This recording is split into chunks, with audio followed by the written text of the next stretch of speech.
Marty Schaffer. How's it going, buddy? Lawrence Garrett, you're a friend and a brother, and it's going well.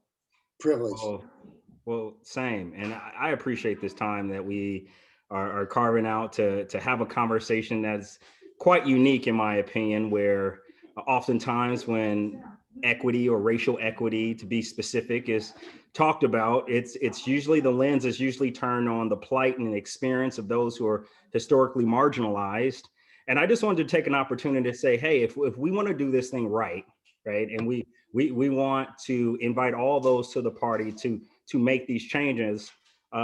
Let's turn the lens on the white guys, right? Who want to do this right, and so I know right now that white guys are taking a beating, man, and and it's been tough, and clearly, I know you would say, yeah, we are, and this doesn't also mean I'm taking up a banner for white guys America, but to be honest, and to recognize that this is a tough, a difficult conversation, and we're talking about shifting power. We're talking about looking at structural changes and those who are involved in that, right?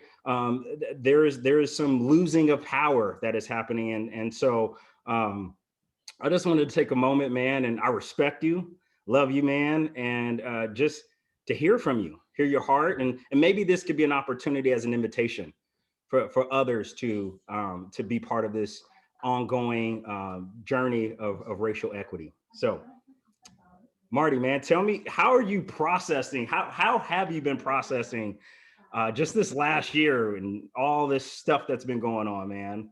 Well, this last year for me, Lawrence, is a chapter. And so the way I approach life is that, again, even in my own life, I'm on X chapter. And so for me, what's happening now has intersected a place where I'm currently living, but I can look back. I'm 60 years old, so I can look back over lots of chapters and see all the things that have led up to this moment. So I don't look at this moment outside of the rest of the chapters that I'm aware of. And so that's just from my perspective. That's my book, right? And so I loved what you said. I'm on a journey. We're on a journey. We're all a book. There's a lot of chapters in there. Hopefully there's some really good ones coming forward too. That this moment doesn't define the end. It's just a chapter towards an end. And if I can see it that way in my own life, then the experiences and the skills and the strategies necessary to move it in a direction that I feel great about is going to be a lot more to draw from. But if I just draw from this last year to answer your question, it's confusing. Yeah. If I look at all the chapters of my life, it's starting to make sense. It genuinely is. If I sit down and I let you read a few of your chapters, because you and I have done that. Mm-hmm. And when you and I talk about equity, we don't even know we're talking about equity, sort of. I mean, we're actually talking life. Mm-hmm. We're talking, what does it feel like to be a man? What does it feel like to be an American? What does it feel like to be married? What does it feel like to be a dad? We're hitting those kinds of conversations. And all of that really rolls up to community, to real people, to real humans. And you can't have real people, you can't have humans, you can't have community without equity. It's all in there. And so that brings clarity to this last year, whereas a lot of people weren't getting to have positive, meaningful conversations about life. And so they weren't having a movement they could feel good about with equity.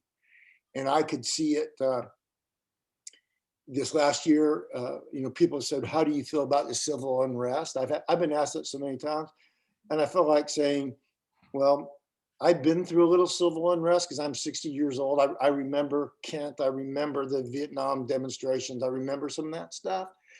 And that was civil unrest. This is racial tension. It's different. So I'm learning to call things the way they really are, so that I can have the right conversation. Because I don't want to have a conversation about civil unrest in everybody's mind going back to the 70s in terms of just seeing demonstrations against the Vietnam War. There's a whole lot of other stuff going on. There's racial tension that wasn't resolved then, which is bleeding into today. So when you look at it holistically, I think that this has been a good year, man, because we're starting to get to the real stuff. Mm. That's how I feel about it.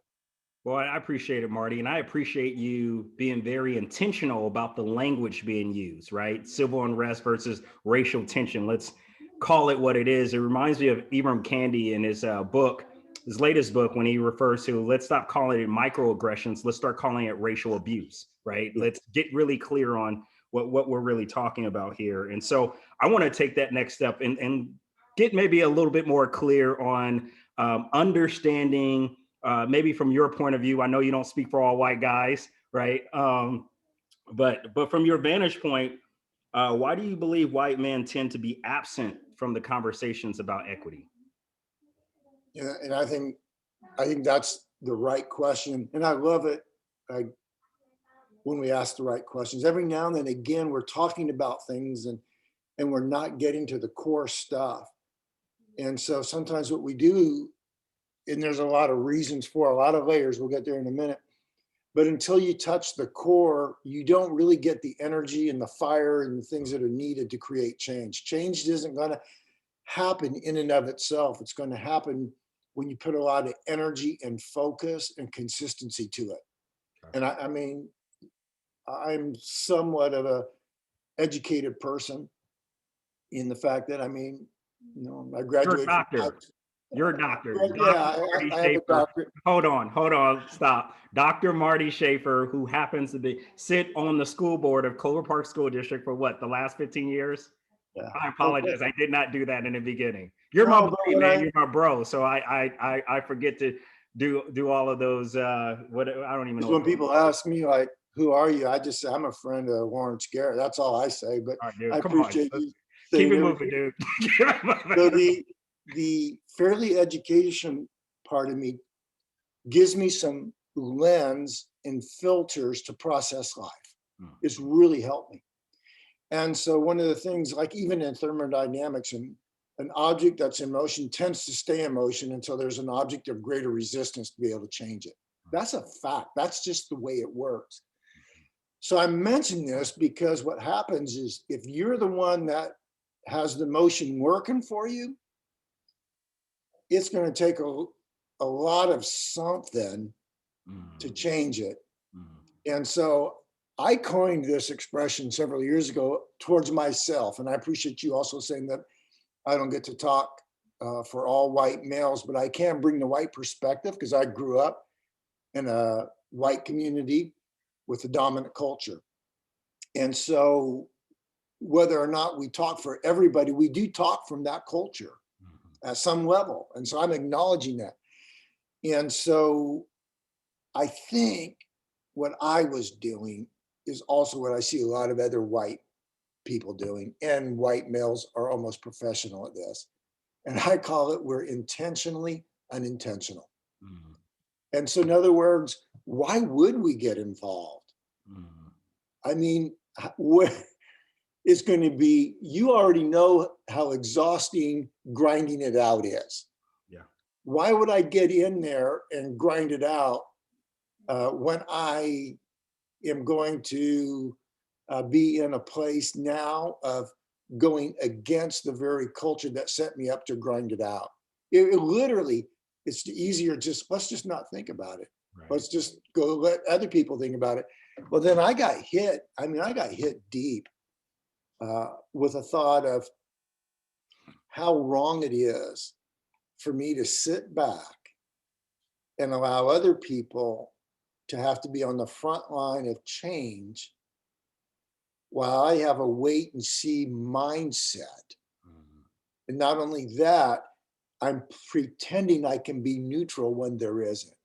So if I'll get out of pretend mode, what I'm really doing, if I'm honest with myself, I'm sitting here when I'm uninvolved, I'm intentionally being unintentional.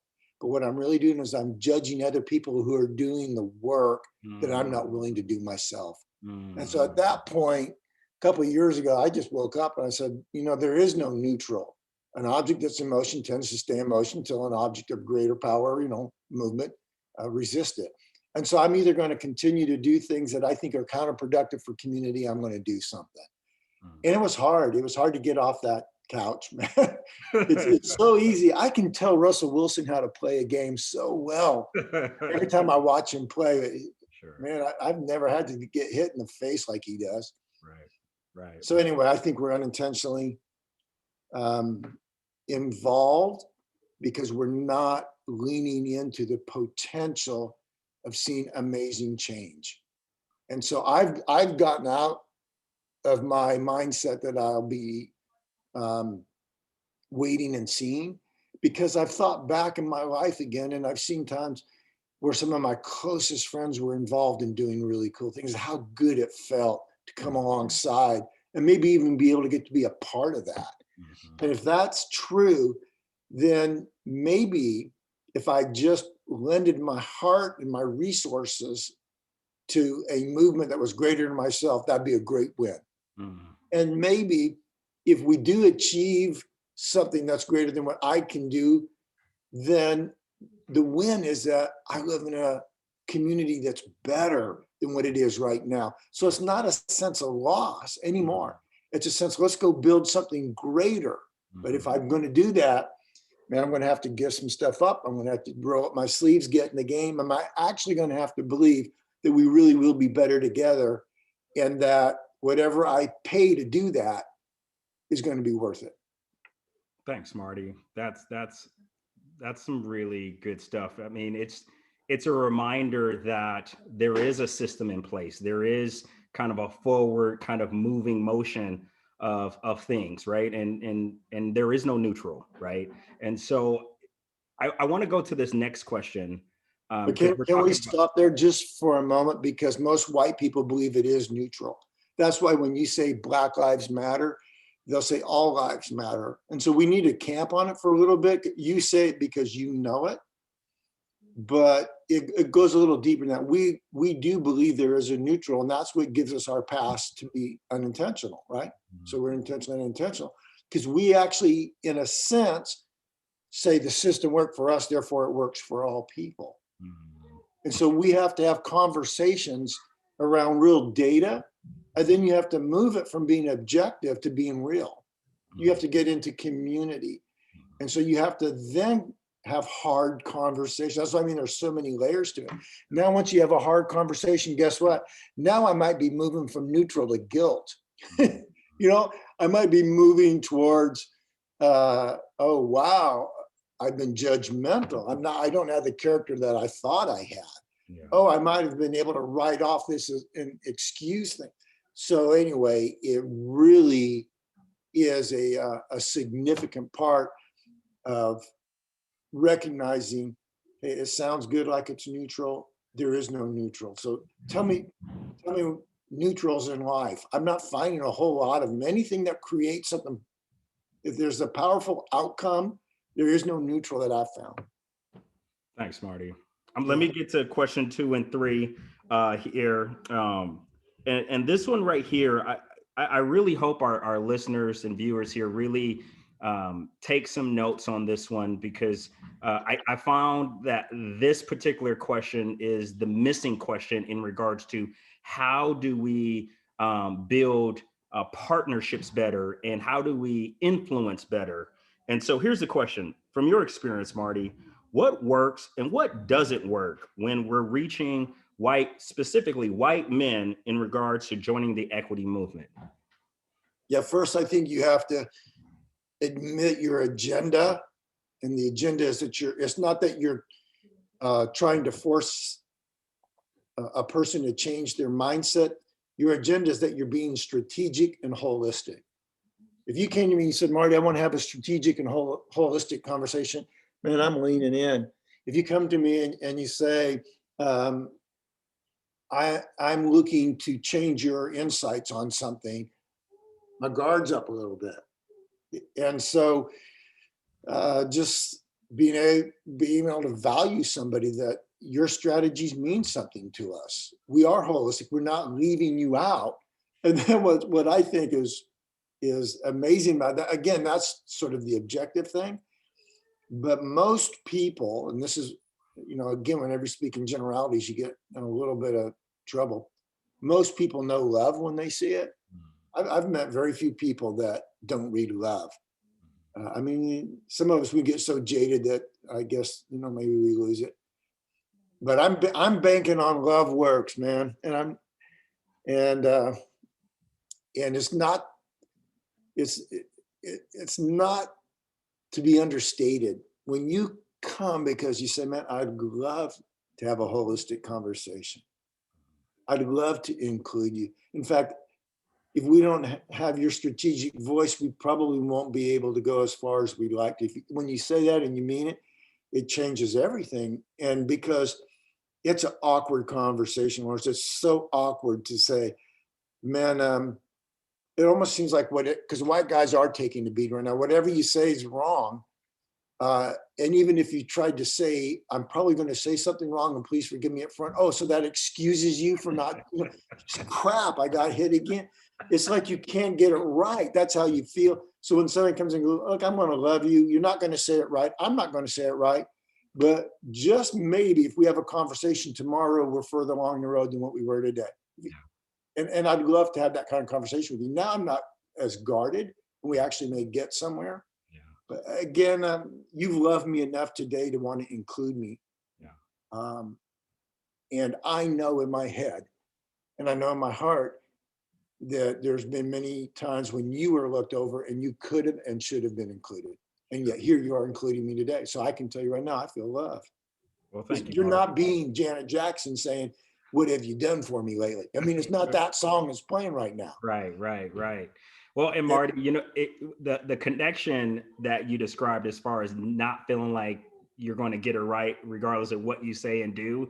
And it feels like the margin of error is really small. I think this is a pathway to empathy because people of color feel that way all the time, right? And so perhaps, for those listening, like maybe this is the central theme, that feeling when you feel like, you got to code switch just good enough. You got to drop the bass out of your voice, or you got to present yourself in a certain way. You don't want to be the angry Black or brown, whatever. And so that feeling that's there is the same feeling the white guy has, where he's like, I don't know if I'm going to say the right thing right now, right? I don't know if I'm going to handshake right. I don't know if I get to pull in on a bump. Really, I'm serious, man. Tell me about the handshake. It's true, man. It's kind of like, hey, those guys are those guys, and our guys are our guys, and we're trying to get together and be guys. And so how do you code shift into all of that and just connect? Yeah. It's hard. So we're all sitting there walking, on eggshells. But hey, what you do is you stick your hand out and whatever happens. Just make it easy, man. Go for it. But we're like afraid to touch. Yeah, for sure. That's a good one, Marty. So now we got to come up with a handshake. We're gonna come up no. Like LeBron does, right? You see LeBron do it, right? Like we're gonna come up with one, all right? And then we'll come back and we'll do another film. I love these, Marty. Is this before or after COVID? Because I really do want to touch you. I don't like that air stuff. Man, don't have gloves on, right? Nothing's worse than seeing people air hug. It's like, oh my gosh. Yeah. All right. Well, let's go to question number 3. And dude, come on, man. I'm trying to get through this interview, dude. Good. Right, we're on it. Last question, but also obviously setting the heights to look towards the future. What does the future look like to you, Marty? And what would you like us to remember, to consider as some final points and thoughts today? Yeah, I'm very driven by hope for a future, and sometimes I have to be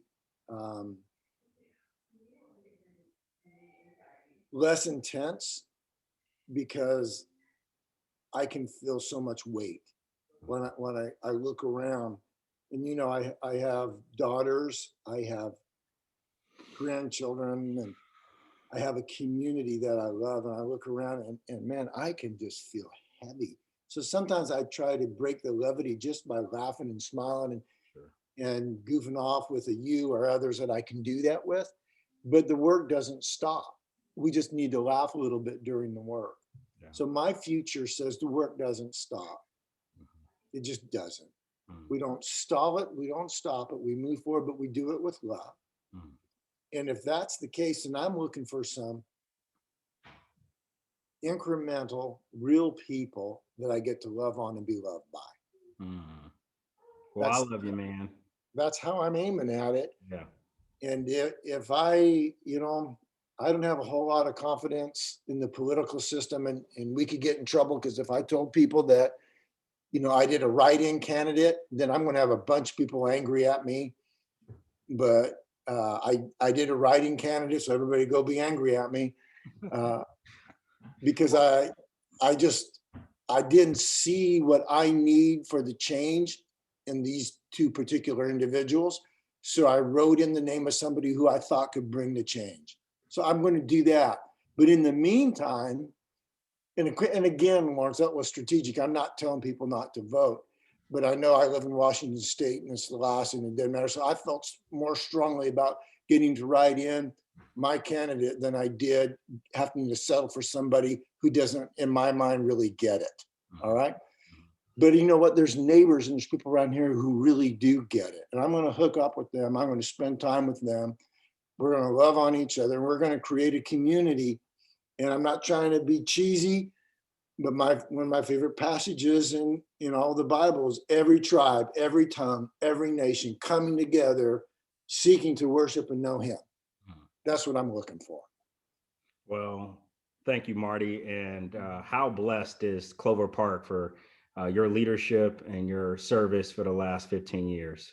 And hopefully we can go ahead. No, I'm blessed to be on. We've got amazing people in our school district. We're moving to create leaders that look like our community. Hey, you know what? You better buy property in Lakewood as soon as you can, because these housing prices are going to get terrible unless we figure out how to do something good.